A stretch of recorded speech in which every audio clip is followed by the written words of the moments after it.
స్వామివారి ఇక్కడ ఏకశిలపై గుహలోపల అమ్మవార్లతో కలిసి పద్మావతమ్మవారు శ్రీ అలమేలు మంగమ్మవారితో కలిసి ఏకశిలపై స్వయంభూగా వెలిసి ఉన్నారు.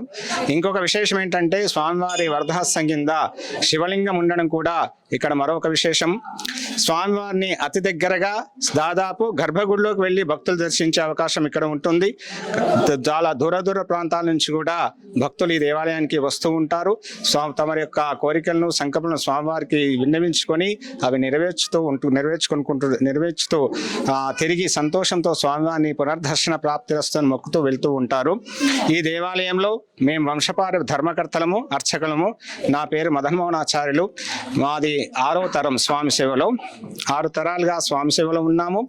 ఇక ఈ దేవాలయం యొక్క పూజాకారి విశేషములకు చెప్పాలి అంటే వైశాఖ మాసంలో బ్రహ్మోత్సవాలు మరియు కార్తీక మాసంలో పౌర్ణమి రోజు సత్యనారాయణ స్వామి వ్రతములు, సామూహిక సత్యనారాయణ స్వామి వ్రతములు, ప్రతిరోజు కూడా సత్యనారాయణ స్వామి వ్రతములు ఈ దేవాలయంలో జరుగుతూ ఉంటాయి.